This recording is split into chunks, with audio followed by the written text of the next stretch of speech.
E-commerce Brain Trust Podcast, Season 1, Episode 2, the vendor-seller hybrid model of selling on Amazon. I think you lose even more control because you don't have a rep that you're working with. There's no one to address concerns with around purchase orders. It's completely automated.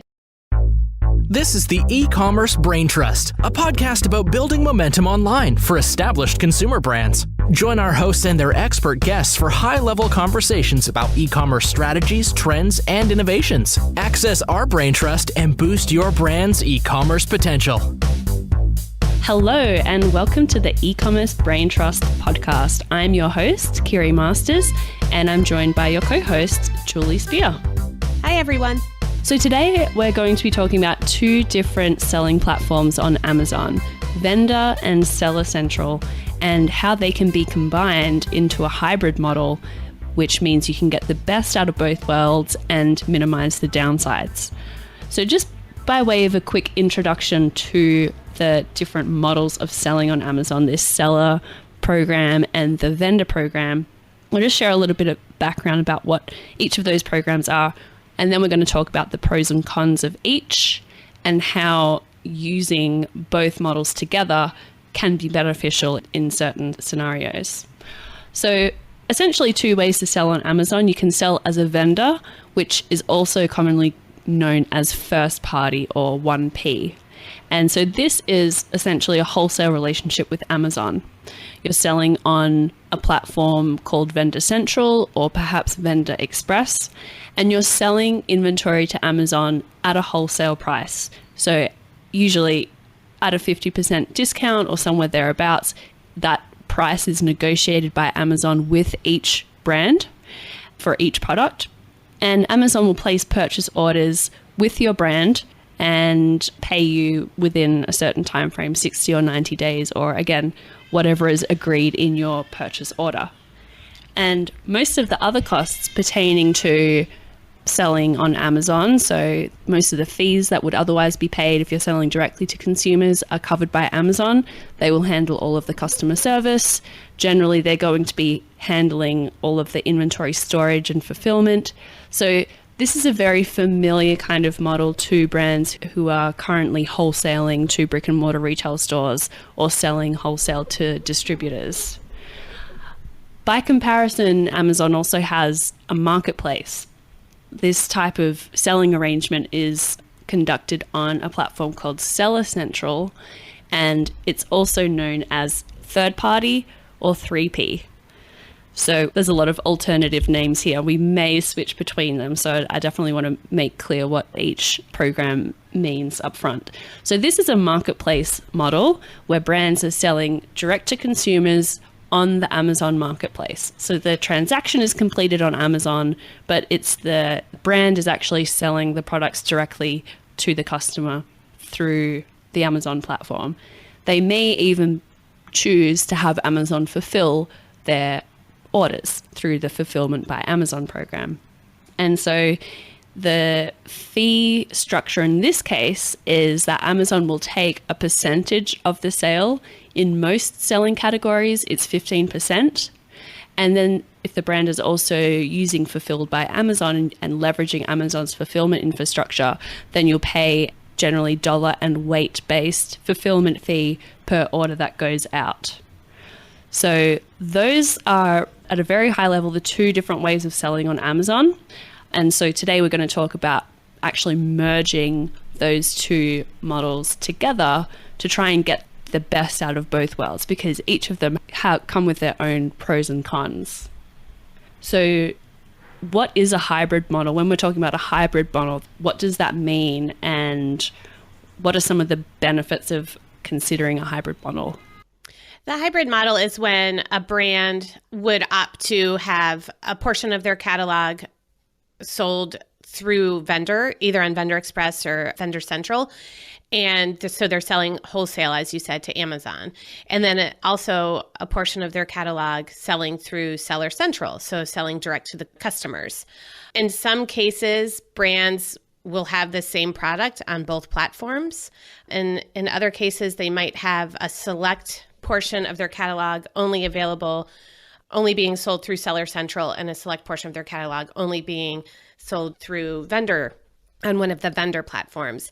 And the benefits are you can opt to get the best of both worlds. You can minimize the level of customer service by having Amazon manage a portion of it through your products being sold on vendor.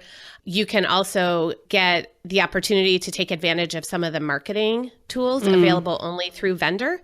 So those are things like coupons, control over selecting when to do lightning deals.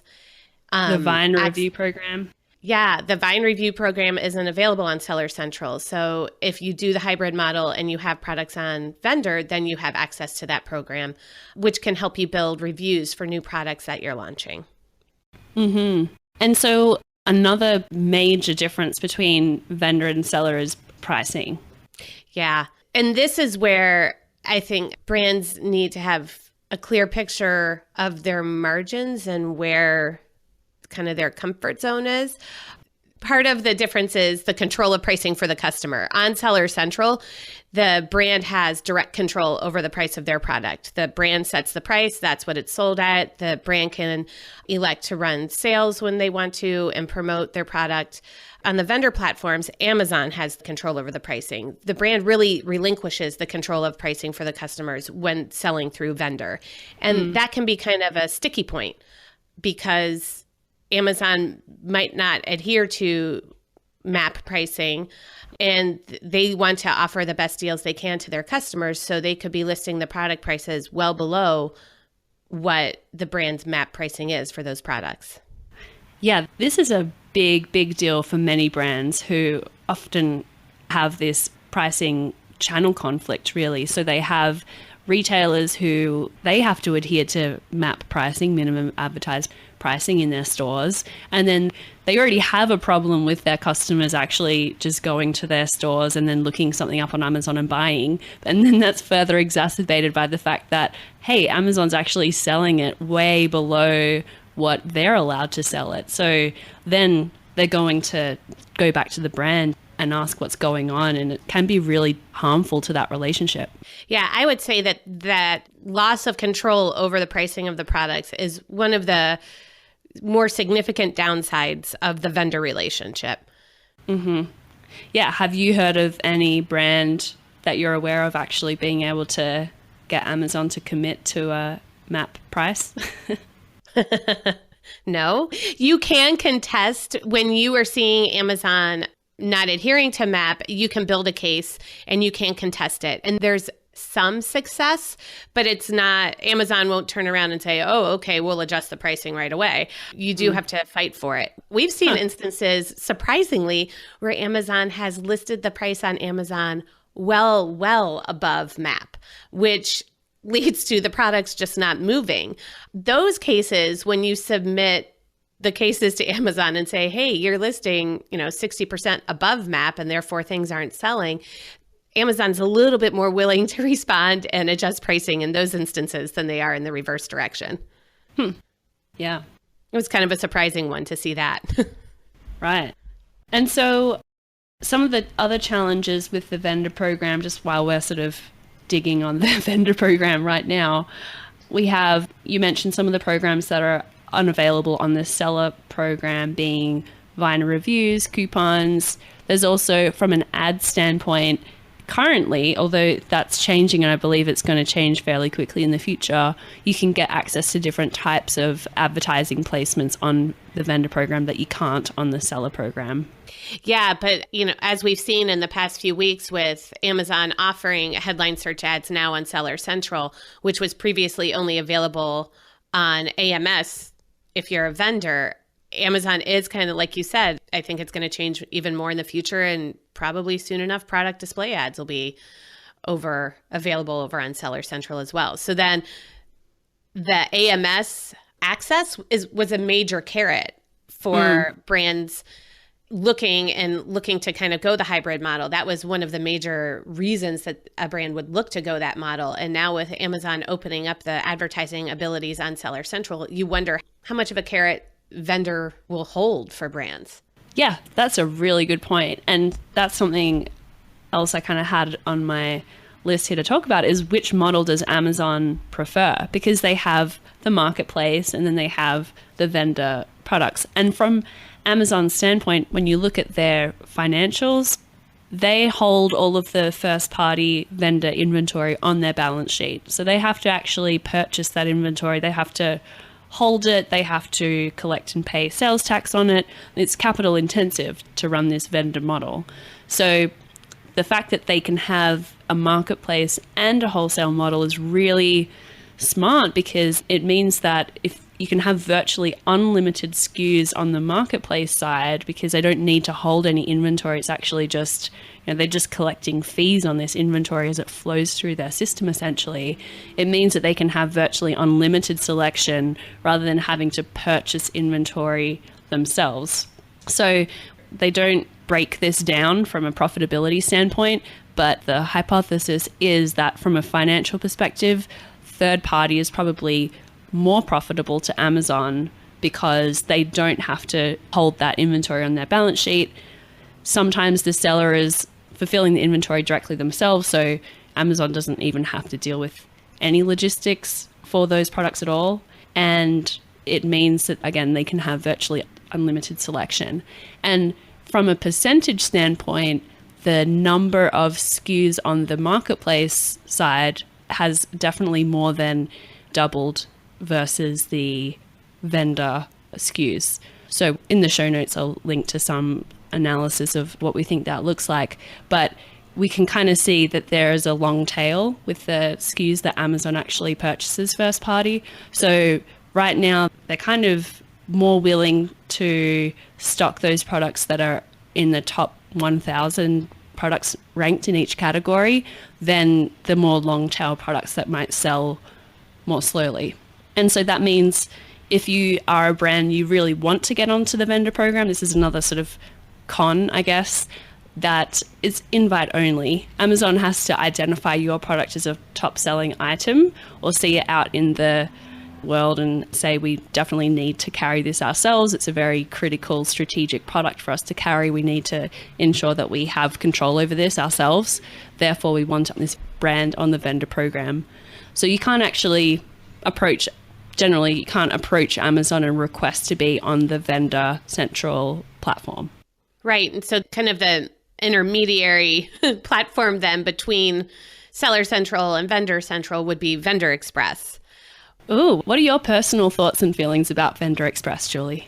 I think you lose even more control because you don't have a rep that you're working with. There's no one to address concerns with around purchase orders. It's completely automated. And so if you're a brand looking for a quick start on Amazon, Vendor Express isn't so express. It can take some time to get those purchase orders rolling. And so you only get the purchase orders on a weekly basis. And so you run the risk of stockouts going the Vendor Express route.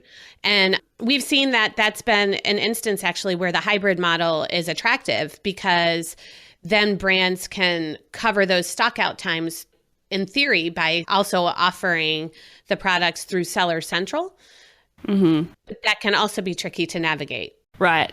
So with Vendor Express, you don't have access to a buyer or a rep, right, which you do with Vendor Central. And the pricing of those products is completely machine driven. Yes. Everything about Vendor Express is machine driven, completely automated. There's even less control than there is in Vendor Central. At least in Vendor Central, there's a chance that you're going to get a person on the other end of things there. Yeah, exactly.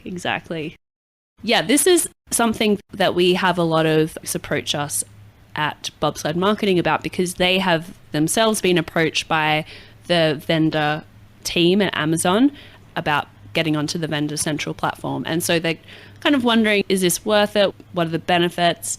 And something that's worth pointing out is that there isn't, within Amazon's organizational structure, the vendor and seller teams are actually quite siloed and seemingly have quite different targets.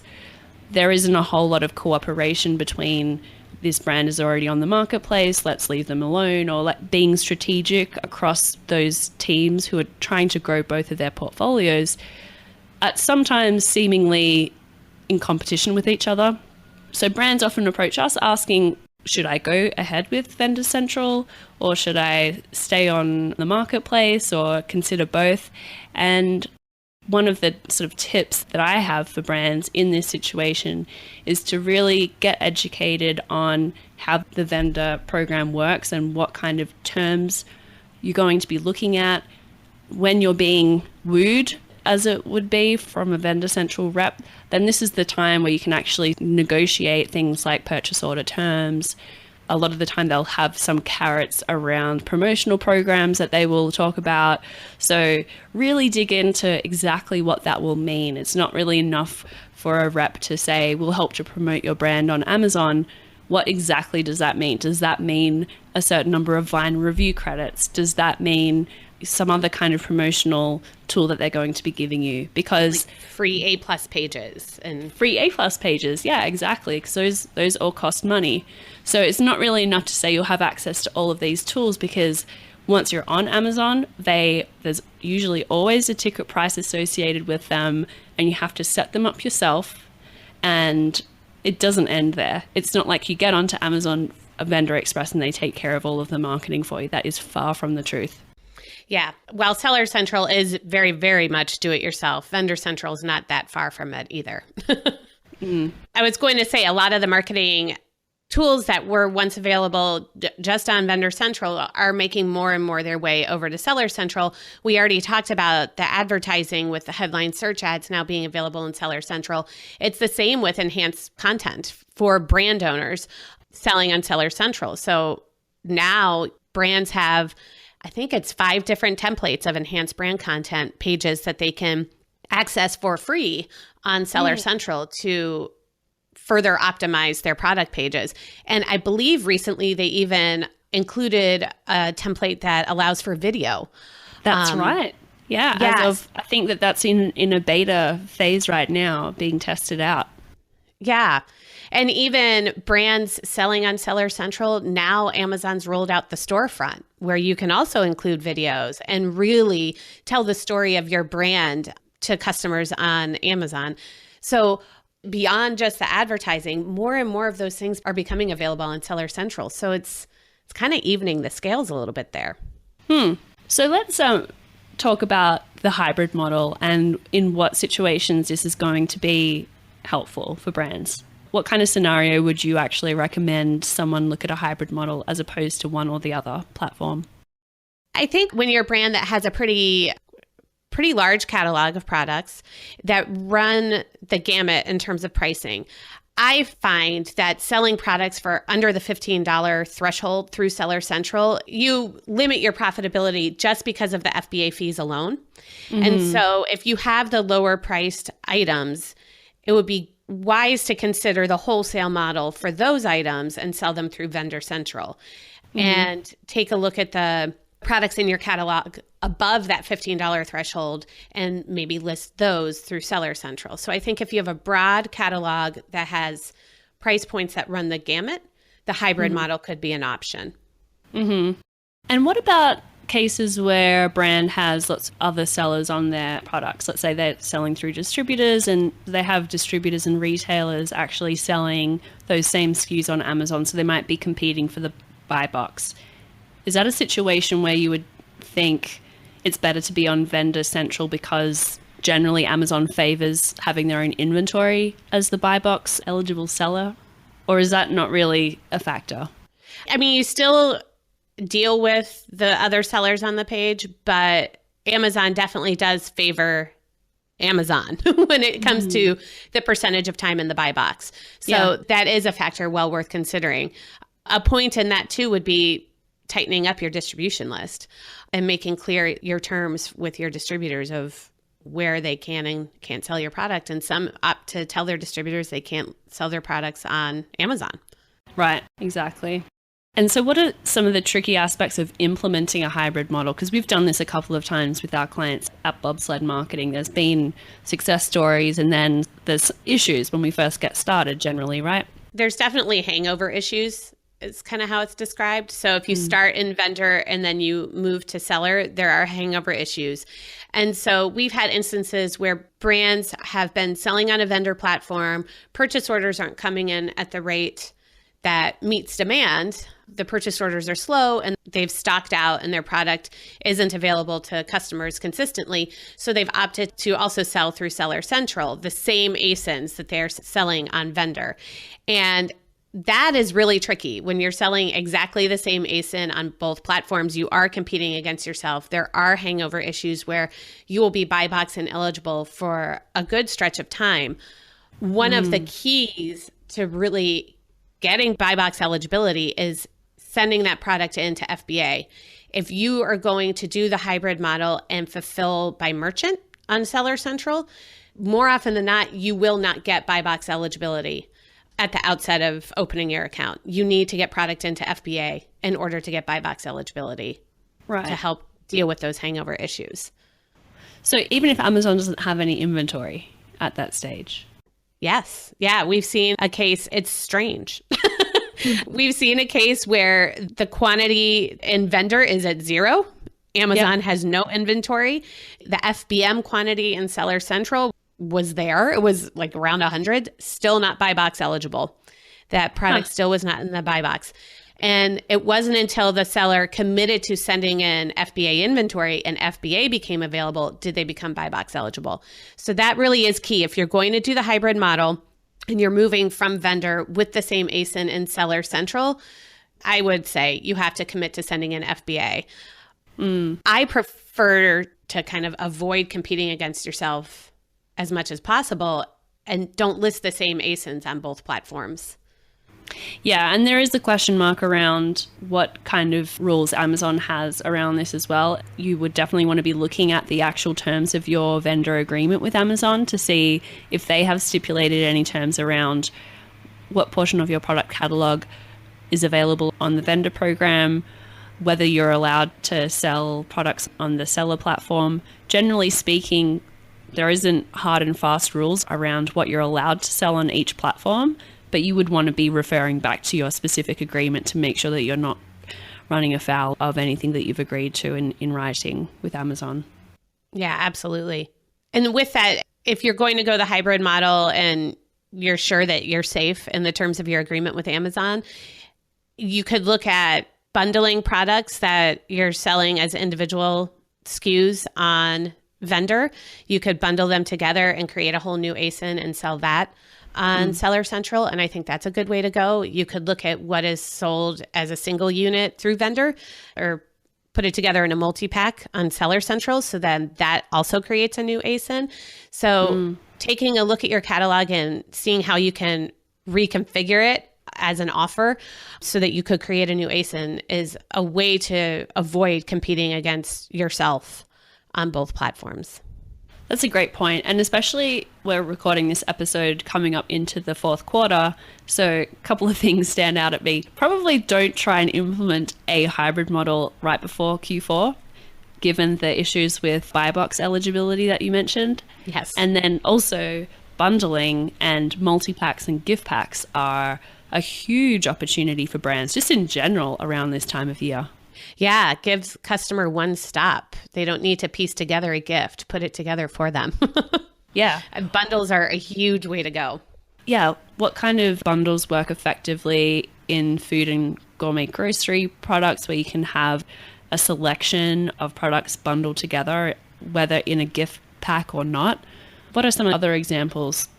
I would say some pet supplies. You could put a bundle of different pet toys together for a gift for the pet lover in your life. I think the sports and outdoors category, you could look at different exercise gear. If it's yoga mats and a yoga towel, instead of having them separate, bundle them together.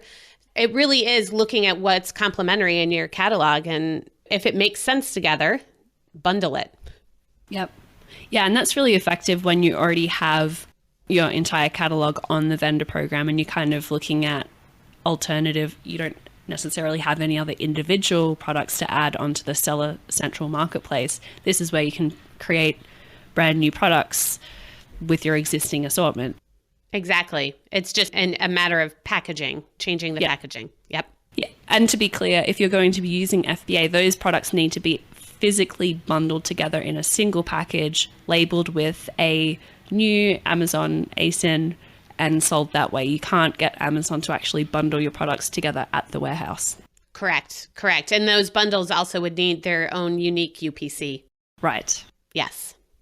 It wouldn't be the UPC on each individual product and the bundle doesn't count.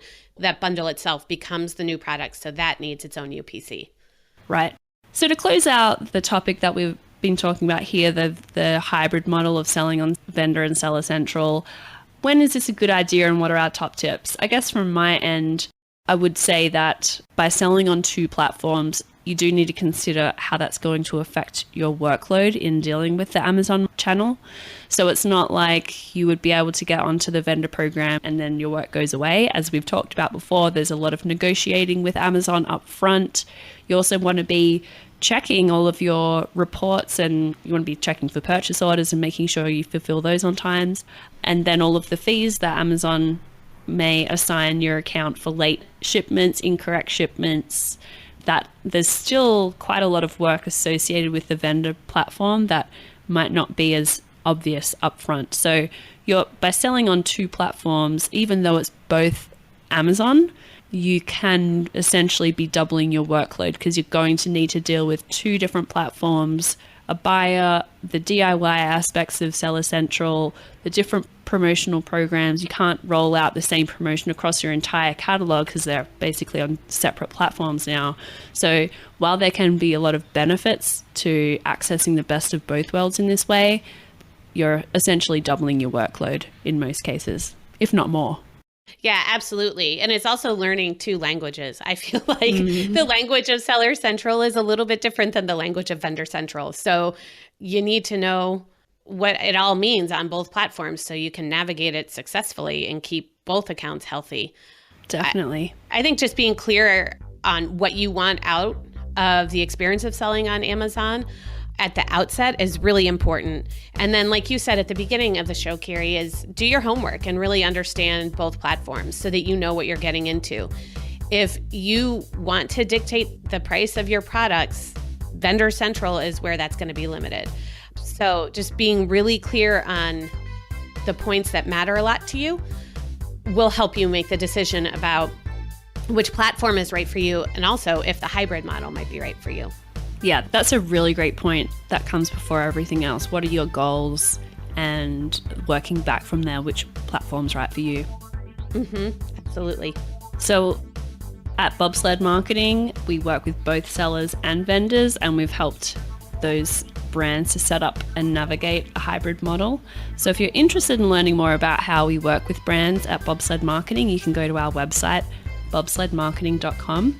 And we also have the show notes and more content related to the different types of models of selling on Amazon and the hybrid model specifically at bobsledmarketing.com/podcast. Thanks, Julie. Thanks, Carrie.